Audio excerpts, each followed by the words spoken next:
So, quick video. Whittaker versus DeRitter is happening this Saturday, and I think Whittaker is going to get his ass beat by DeRitter. DeRitter is a very impressive fighter. He's only lost to one guy before, and that was Anatoly Malikin, who was on all sorts of drugs. He was taking horse steroids. The guy, you put Anatoly Malikin against anybody with those kinds of PEDs that he was taking, he would beat anybody. He was unstoppable. And DeRitter's on the rise. He's really big and tall. He's 6'4" at middleweight, but he's thick. He's not like Adesanya, who's 6'4" as well, but he's skinny. He's thick and juicy, man. And he's got good takedown defense. He's a submission threat. Not the best striker, but he's got good kicks. They're the same age. And Whittaker, he's always been on the smaller side for a middleweight. And his recent fights have not been impressive. Now, granted, the Chimaev fight, I'm not going to hold that against him because I think Chimaev will ragdoll most people at middleweight. And I think Chimaev will ragdoll DDP, by the way. I'll make a video about that when the fight is closer.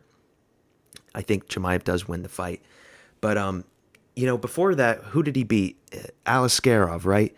That was a fight that was supposed to be with Chimaev at first, but Aliskerov comes in on short notice. I don't consider that to be super impressive because he wasn't ready for it.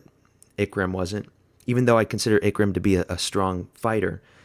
And then before that, it was the weak Paulo Costa that we did not get, the Paulo Costa that we just saw beat Kopylov a few nights ago.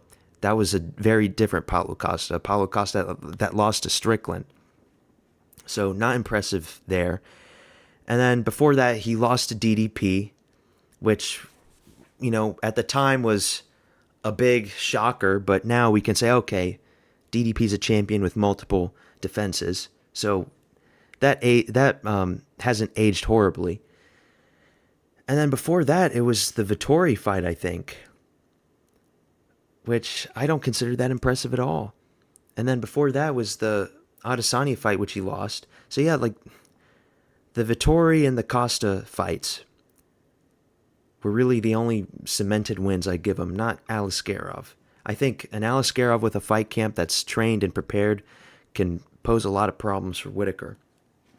And DeRitter, his fight with Mearshart was kind of sloppy and slow, and it was painful to watch, but, that was his first fight in the UFC. Whatever. And then he beats Kevin Holland, which, who doesn't beat Kevin Holland nowadays? And then he fraud checks Bo Nickel. These three fights on paper aren't the most impressive. They're just not. They're not the most impressive, but go look at he's a one championship guy. Go look at all the other fights he's had. He's fought some killers. He's fought some really good guys, and he lost to that roided out Russian freak. I think he'll probably submit Whittaker.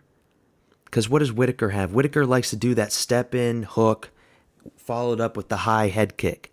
But everybody knows that's coming. That move hasn't worked since the Brunson fight that he had. It didn't work against Adesanya, not against DDP, not against anybody. He tried it against Aliskerov, but Aliskerov wasn't affected by it. Aliskerov just got hit on the side of his head on the temple, and then he just wobbled and crumbled.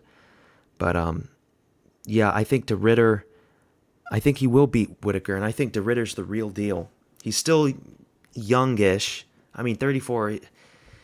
He's in his prime, right? I consider 33, 34, 35, especially at middleweight. That's kind of like the good years. And then after 35, when you're like 36, that's when you start to deteriorate. But, at the higher weight divisions, it's not that big of a deal. But Whittaker, I think his best years are behind him. And I think we're going to see the decline of Whittaker. Don't say that I didn't tell you so. So, yeah, just wanted to make a quick video. We'll find out Saturday night. I'm going to be doing a live stream just of the main card. I'm probably not going to do the prelims. We'll get my reactions, and yeah, see you there. Peace.